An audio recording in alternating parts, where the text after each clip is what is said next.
Okay, I'm going to move through this kind of fast, but this is like, there's a lot of people on YouTube that do video tutorials about different things in video and film production and whatnot.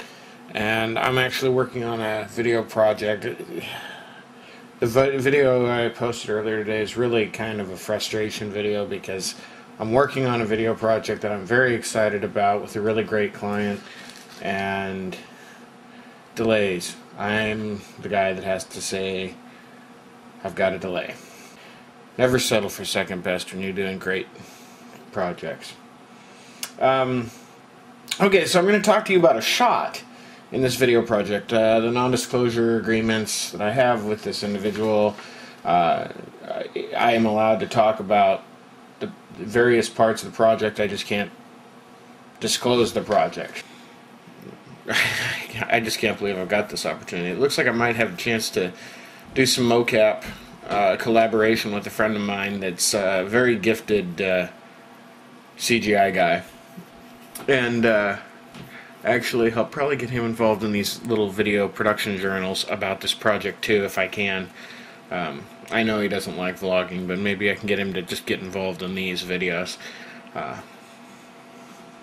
Anyways, we're going to talk about the scene. Now, storyboarding. Storyboarding is something some of you may be familiar with, and some may not. If you're into making videos, storyboarding can really help. It's basically a bunch of still images that let you piece together a story. So I'm going to share with you 6 cells of storyboarding from this project. One of the coolest things that can be done with storyboards is you can bring it into your video editing software, and you can actually animate the cells real easily and do what's called an animatic, and it's just a way to allow you to visualize. Now we're looking at the first frame of the storyboard here, and what we're really seeing on this first frame is you look up at the top and you see a bunch of information on each one of these. Really, you have like the camera plot and what kind of camera movement it is and what equipment you're planning on using, notes up there, and then down beneath the storyboards you usually have notes of action, like what's actually happening in the scene.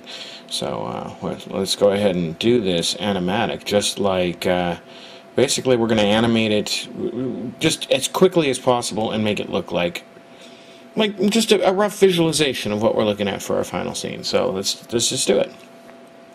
So here's our shot. It's starting out. It's a black scene and black screen, and we're going to fade in. As we fade in, the camera is going to make a jib move up and over the shoulder of this individual that is in front of the camera, and this jib move is basically going to let you see that he's standing over a very large expanse with the ocean in front of him. And we're going to cut to an extreme close-up on the left side of his face. His eyes are going to be shut and they're going to open. The scene is going to be shot over crank, so it's going to be slow motion when it's played back. Also, his head will be tilting up as his eyes open in the scene. The next shot is an extreme close-up of a hand. Now this is probably left hand, right hand, who cares, it doesn't really matter. As it's brought up, starting at the side, straight out to the side, like this individual is assuming a T-pose. And then we're going to cut to this wide shot here. Now this wide shot kind of finally reveals that this guy's standing like on the edge of a cliff overlooking the ocean, and he's got his arms spread out there. And he's obviously thinking about doing something weird, but we don't really know what. The scene cuts immediately to an extreme close on the right side of his face, but being very careful, this is all shot not to break the 180 even though we switch sides. His head tilts back further, all the way back, and as his head is tilting back, this is again an overcrank shot, which means it's going to be slow motion. His eyes close, and then he goes ahead and he just falls forward slowly off the edge of the cliff. And that's where we're going to use the motion capture. Is here comes the wide shot again. Now the actor will have been replaced with CGI at this point. And the CGI ghost, there's also going to be a specter effect going on this individual.